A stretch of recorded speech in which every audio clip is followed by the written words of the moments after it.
हमारी पृथ्वी से बहुत ही दूर हमारे सौरमंडल में सबसे जटिल यानी कॉम्प्लेक्स और रहस्यमय एक उपग्रह शनि की परिक्रमा कर रहा है।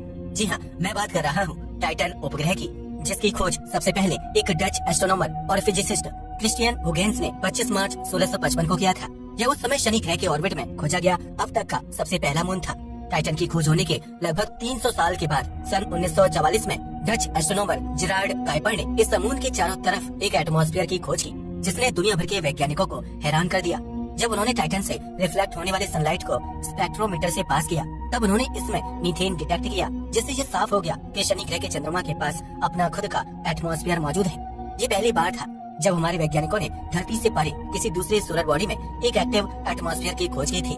बाद में जाकर स्पेस टेलीस्कोप और धरती पर मौजूद ग्राउंड बेस टेलीस्कोप ने टाइटन पर नाइट्रोजन और डेंस एटमॉस्फेयर की बात को कंफर्म किया। इस खोज ने वैज्ञानिकों के मन में शनि ग्रह के इस मून को लेकर रुचि पैदा कर दी। सभी इस मून को और भी नजदीक से देखना और इसके बारे में जानना चाहते थे। उसके बाद से वैज्ञानिक टाइटन पर कई मिशन कर चुके हैं। अभी तक कुल 4 मिशन ने शनि ग्रह और उसके मून का करीबी से अध्ययन किया है, जिसमें पायनियर 11, वॉयेजर 1, वॉयेजर 2 और कैसिनी-हुगेंस मिशन शामिल हैं। और इन मिशन के दौरान जुटाई गई जानकारियों से हमें पता चला कि टाइटन का एटमॉस्फेयर लगभग पूरी तरह से नाइट्रोजन और मीथेन गैस से बना हुआ है। इसकी सतह पर तरल मीथेन के भंडार मौजूद है, जिससे यह देखने में हमारी पृथ्वी की तरह दिखाई पड़ता है।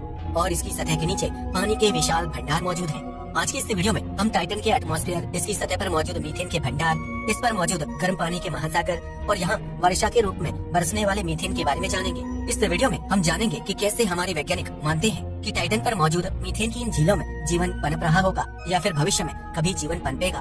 दोस्तों, हैरान मत होइए, जिस प्रकार से पानी में जीवन की शुरुआत होती है, ठीक उसी प्रकार से लिक्विड मीथेन में भी जीवन की शुरुआत हो सकती है, किंतु इनमें पनपने वाले जीवों में अलग ही प्रकार की विशेषता होगी, जैसे हम आज की इस वीडियो में जानेंगे। तो चलिए शुरू करते हैं। वैज्ञानिक दृष्टिकोण से यह उपग्रह इस समय ठीक उसी प्रकार लग रहा है जिस प्रकार अतीत में हमारी युवा ठंडी पृथ्वी दिखती थी। यहाँ रहस्यमय प्रकृति, इसके बारे में जानने के लिए वैज्ञानिकों को शुरुआत से ही काफी लुभाती रही है। इस उपग्रह का व्यास 3200 मील है और यह वास्तव में बुध से भी बड़ा और मंगल से केवल कुछ ही छोटा है। टाइटन उपग्रह का करीबी से अध्ययन करने वाला पहला मिशन नासा का पायनियर 11 है, जो सितंबर 1979 में शनि ग्रह के करीब से होकर गुजरा था। धरती पर मौजूद ग्राउंड बेस टेलीस्कोप की मदद से वैज्ञानिकों ने टाइटन का अध्ययन किया और इसके एक्सपेक्टेड टेम्परेचर और मास को लेकर कुछ संभावनाएं जताई थी। पायनियर 11 मिशन ने अपने अध्ययन के दौरान पाया कि वैज्ञानिकों के द्वारा जताई गई अधिकतर संभावनाएं सही हैं। साथ ही इस मिशन के दौरान टाइटन के साइज और इसके एटमॉस्फेयर का भी करीबी से अध्ययन किया गया। इस अध्ययन के दौरान इसके एटमॉस्फेयर में अजीबोगरीब ब्लूइश हेज का पता चला। टाइटन के फैले हुए एक्सटेंडेड एटमॉस्फेयर की वजह से वैज्ञानिकों को लगता था कि ये हमारे सोलर सिस्टम का सबसे बड़ा मून है, जो कि बाद में जाकर पूरी तरह से गलत साबित हुआ। पायनियर 11 मिशन के बाद 1980 और 1981 में नासा के ही वॉयेजर 1 और वॉयेजर 2 मिशंस ने शनि ग्रह के फ्लाईबाय को अंजाम दिया। टाइटन के बहुत ही कोल्ड टेम्परेचर और वहाँ खोजी गई मीथेन की वजह से वैज्ञानिकों का मानना था कि टाइटन के सरफेस में लिक्विड हाइड्रोकार्बन के लेक और महासागर मौजूद हो सकते हैं। पर अपने फ्लाईबाय के दौरान वॉयेजर मिशन के कैमरे टाइटन के बहुत ही डेंस और हेज एटमॉस्फेयर को भीद कर इसके सरफेस की तस्वीर ले पाने में नाकाम रहे। यह मिशन केवल इसके एटमॉस्फेयर और लेयर की तस्वीर ले पाए, जिसमें टाइटन एक फीचरलेस ऑरेंज व्हाइट नजर आ रहा था। हालांकि इस मिशन के दौरान वैज्ञानिकों को टाइटन पर एसिटिलीन, इथेन, प्रोपेन और साथ ही ऑर्गेनिक मॉलिक्यूल्स के सबूत मिले। इसके साथ ही वॉयेजर मिशन से हमें ये भी पता चला कि टाइटन उपग्रह का एटमॉस्फेयर मुख्य रूप से नाइट्रोजन से मिलकर बना हुआ है, जिसमें मीथेन के कुछ अवशेष मौजूद हैं। वॉयेजर 1 मिशन के दौरान हमें पहली बार टाइटन के सरफेस टेम्परेचर और एयर प्रेशर की सटीक जानकारी मिली।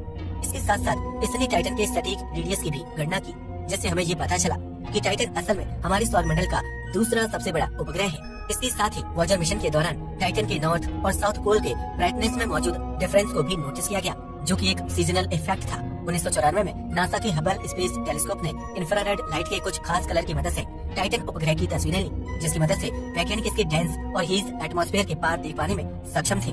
इस टेलीस्कोप के द्वारा खींची गई तस्वीरों में वैज्ञानिकों को टाइटन उपग्रह के सरफेस पर विशालकाय ब्राइट और डार्क एरियाज नजर आए, जिसमें कुछ का आकार ऑस्ट्रेलिया महाद्वीप से भी बड़ा था। पर ये सभी टाइटन की सतह पर मौजूद लिक्विड हाइड्रोकार्बन के लेक की मौजूदगी को साबित कर पाने के लिए काफी नहीं थे। ऐसे में वैज्ञानिक केवल संभावनाएं ही जता सकते थे कि टाइटन के हेज एटमॉस्फेयर के नीचे क्या क्या मौजूद हो सकता है। पर साल 2004 में नासा और यूरोपियन स्पेस एजेंसी के द्वारा शनि ग्रह पर भेजे गए कैसिनी-हुगेंस मिशन के साथ यह सब बदल गया। कैसिनी-हुगेंस शनि ग्रह के ऑर्बिट में रहकर इस ग्रह और इसके मून का अध्ययन करने वाला पहला इंसानी मिशन बना। 2004 में शनि ग्रह के ऑर्बिट में पहुंचने के साथ ही नासा के कैसिनी-हुगेंस मिशन ने टाइटन उपग्रह के क्लोज फ्लाईबाय के जरिए इसका अध्ययन करना शुरू कर दिया। दिसंबर 2004 को हुगेन्स प्रोब मुख्य कसिनी यान से अलग हुआ और टाइटन पर लैंड होने के लिए उसकी तरफ अपना सफर शुरू कर दिया। इस मिशन को कुछ इस तरह से डिजाइन किया गया था कि यह टाइटन के हार्ड सरफेस, लिक्विड लेक या किसी प्रकार के दलदल में भी आसानी से लैंड कर सकता था। इस प्रोब में कई प्रकार के खास इंस्ट्रूमेंट लगाए गए थे जो कि टाइटन पर लैंडिंग के दौरान इस उपग्रह के एटमॉस्फेयर के अलग अलग लेयर की तस्वीरें ले सकने और इसका अध्ययन कर सकने में सक्षम थे। अपने मुख्य अंतरिक्ष यान से अलग होने के लगभग 22 दिनों के बाद 14 जनवरी 2005 को यह टाइटन के डेंस एटमॉस्फेयर में प्रवेश करता है। टाइटन का वायुमंडल इतना घना था कि टाइटन के बाहर से उसकी सतह को देख या उसका चित्र ले पाना संभव ही नहीं हो पाया था।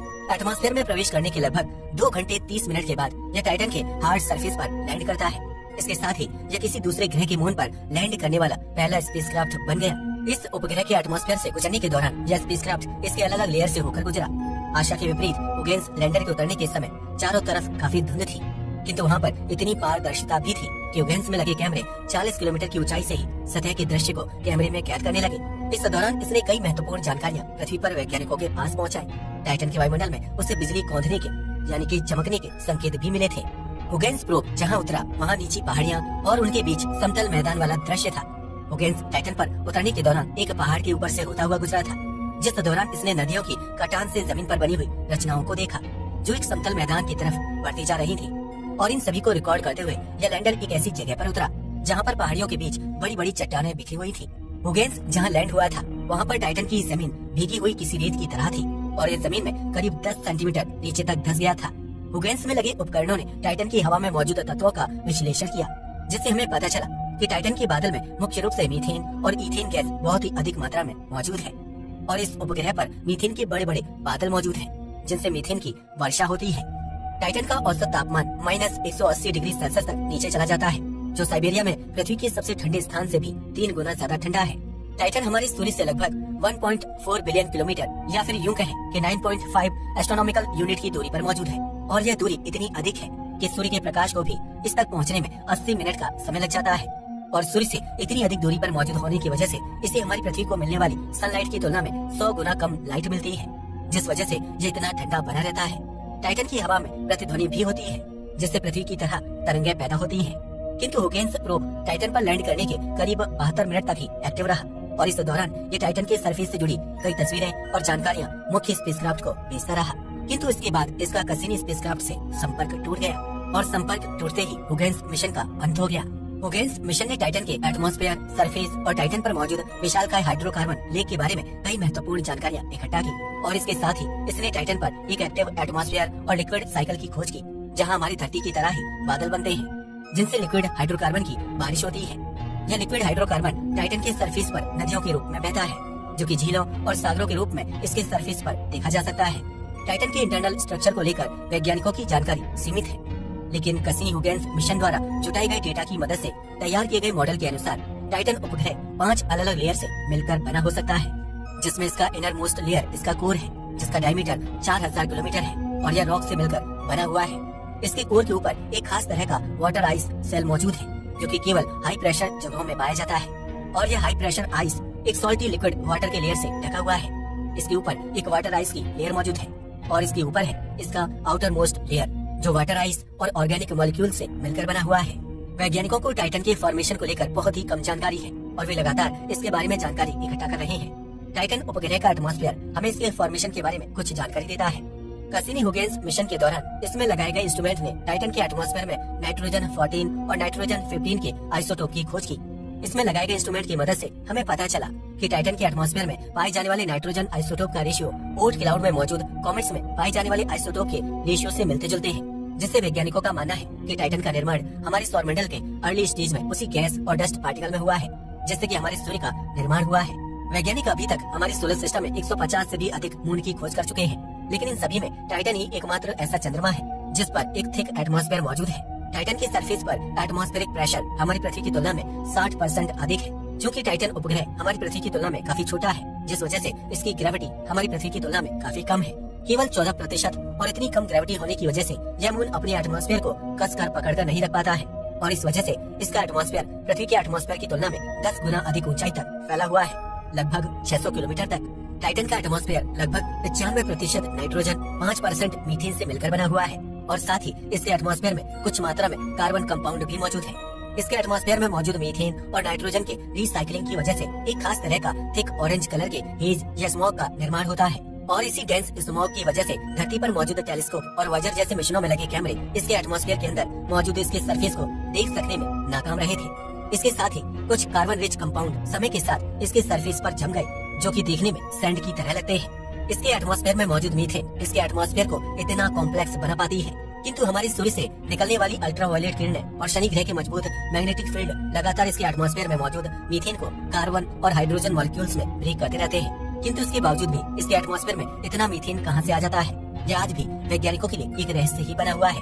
हालांकि कुछ वैज्ञानिकों का ये भी मानना है कि टाइटन के सरफेस पर आज भी क्रायो वोल्केनोज मौजूद हो सकते हैं, जो कि मोल्टन रॉक लावा के स्थान पर हॉट आइस वाटर और दूसरे मटेरियल को टाइटन के गर्भ से उसकी सतह पर निकालते होंगे। टाइटन के सरफेस पर बहुत ही कम इम्पैक्ट क्रेटर मौजूद है, जिससे ये पता चलता है कि समून का सरफेस रिलेटिवली काफी यंग है और इसकी सरफेस पर चल रही जियोग्राफिकल एक्टिविटीज ने पुराने इम्पैक्ट क्रेटर को ढक लिया है। उम्मीद है कि यहाँ तक आपने टाइटन के बारे में काफी कुछ जान लिया होगा। तो अब यहाँ पर ये सवाल आता है कि क्या टाइटन पर मौजूद इन अंडरग्राउंड लिक्विड ओशन और इसके सरफेस पर मौजूद हाइड्रोकार्बन लेक यानी कि मीथेन में किसी प्रकार का जीवन मौजूद हो सकता है या नहीं? तो चलिए इसके बारे में भी जान लेते हैं। किसी भी प्लेनेट या मून पर जीवन की उत्पत्ति के लिए उस पर 3 महत्वपूर्ण बेसिक चीजों का होना अनिवार्य होता है, और ये 3 बेसिक चीजें हैं लिक्विड वाटर, एनर्जी और जीवन के लिए जरूरी ऑर्गेनिक कंपाउंड। अगर ये तीनों बेसिक इंग्रेडिएंट किसी प्लेनेट या उपग्रह पर सही मात्रा में मौजूद होते हैं तो उस पर जीवन पनपने की संभावना काफी हद तक बढ़ जाती है। कैसिनी-हुगेन्स मिशन के दौरान इस स्पेसक्राफ्ट ने इस उपग्रह का कई बार ग्रेविटी मेजरमेंट किया, जिसमें वैज्ञानिकों को एक बात यह पता चली कि टाइटन के सरफेस के नीचे लिक्विड वाटर का एक विशालकाय भंडार मौजूद है और इन लिक्विड ओशन में सॉल्ट या अमोनिया मिला हुआ हो सकता है, जिसकी वजह से ये इतनी कम तापमान में आज भी लिक्विड के फॉर्म में बना हुआ है। वहीं हुगेन्स प्रोब ने अपनी लैंडिंग के दौरान रेडियो सिग्नल की मदद से टाइटन के सरफेस का अध्ययन किया और इस अध्ययन से भी वैज्ञानिकों को पता चला कि टाइटन के सरफेस से लगभग 55 से 80 किलोमीटर नीचे लिक्विड ओशन के विशाल भंडार मौजूद हो सकते हैं। इसके साथ ही वैज्ञानिकों ने टाइटन के सरफेस और एनवायरनमेंट में ऑर्गेनिक कंपाउंड की खोज भी की है, जो कि जीवन को शुरू करने वाले प्रोटीन, आरएनए और डीएनए के लिए जरूरी होते हैं। वहीं यदि हम टाइटन के एनर्जी सोर्स की बात करें तो वैज्ञानिकों का मानना है कि टाइटन को एनर्जी मुख्य रूप से इसके कोर में होने वाले रेडियो एक्टिव एलिमेंट के डिके से मिलती है। इसके साथ ही इसका दूसरा एनर्जी सोर्स शनि ग्रह का टाइडल हीटिंग भी है। ऐसे में थियोरेटिकली टाइटन के अंडरग्राउंड लिक्विड ओशन में जीवन के पनपने के लिए जरूरी तीनों basic ingredient liquid water, energy और ऑर्गेनिक कंपाउंड मौजूद हो सकते हैं, जिससे इनमें किसी प्रकार का जीवन पनप सकता है। और इन अंडरग्राउंड ओशन का एनवायरनमेंट काफी हद तक हमारे प्राचीन महासागरों की तरह हो सकता है, जिस समय हमारे महासागरों में जीवन की उत्पत्ति हो ही रही थी। टाइटन मून के नॉर्थ और साउथ पोलर रीजन पर हमारे वैज्ञानिकों को क्लाउड फॉर्मेशन का पता चला है। ये क्लाउड मुख्य रूप से मीथेन और इथेन से बनते हैं, जैसे इसकी सरफेस पर हाइड्रोकार्बन की वर्षा होती है और जब यह हाइड्रोकार्बन वर्षा के रूप में इस समून पर बरसती है तो मीथेन के हल्के आकार और टाइटन की कम ग्रेविटी की वजह से यहाँ बारिश की बूंदों का साइज किसी फुटबॉल के जैसा होता है। टाइटन पर होने वाली इन हाइड्रोकार्बन रेन की वजह से इसकी सरफेस पर छोटे छोटे रिवर सिस्टम का जन्म होता है, जिसके जरिए लिक्विड हाइड्रोकार्बन इस पर मौजूद बड़े लेक और सागरों तक पहुँचती है। वैज्ञानिकों के द्वारा लगाए गए एक अनुमान के मुताबिक इन लेक्स का आकार कई किलोमीटर और गहराई सैकड़ों मीटर तक होती है। अपने अध्ययन के दौरान वैज्ञानिकों को पता चला कि टाइटन मून के नॉर्थ पोल में विंटर सीजन के दौरान ज्यादा विशालकाय हाइड्रोकार्बन लेक्स मौजूद होते हैं। वहीं पर समर सीजन के दौरान इन लेक्स की संख्या और इसका आकार घट जाता है, जिससे वैज्ञानिकों का अनुमान है कि टाइटन पर विंटर सीजन में लिक्विड हाइड्रोकार्बन की वर्षा होती है और यह समर सीजन में इवेपोरेट होकर इसके एटमॉस्फेयर में चला जाता है। टाइटन मून के सरफेस पर हमारे वैज्ञानिकों को विशालकाय लिक्विड हाइड्रोकार्बन के लेक्स का पता चलने से यह धरती से परे इकलौता ऐसा सोलर बॉडी बन गया है जिस पर स्टेबल लिक्विड लेक्स बना रहता है। क्रैकन मेयर टाइटन के सरफेस पर खोजा गया अब तक का सबसे विशालकाय लिक्विड भंडार है, जो कि लगभग 5 लाख स्क्वायर किलोमीटर के विशाल क्षेत्र में फैला हुआ है। यह असल में लिक्विड हाइड्रोकार्बन का विशाल भंडार है, जो कि टाइटन के नॉर्थ पोलर रीजन में मौजूद है। कैसिनी मिशन के रडार अल्टीमीटर के द्वारा किए गए इसके अध्ययन में हमें पता चला कि यह विशाल सागर टाइटन पर 100 से लेकर 300 मीटर तक गहरा हो सकता है और वैज्ञानिकों के अनुसार यह टाइटन के दूसरे सबसे विशाल सागर लेजिया मेयर से इंटरनली जुड़ा हो सकता है।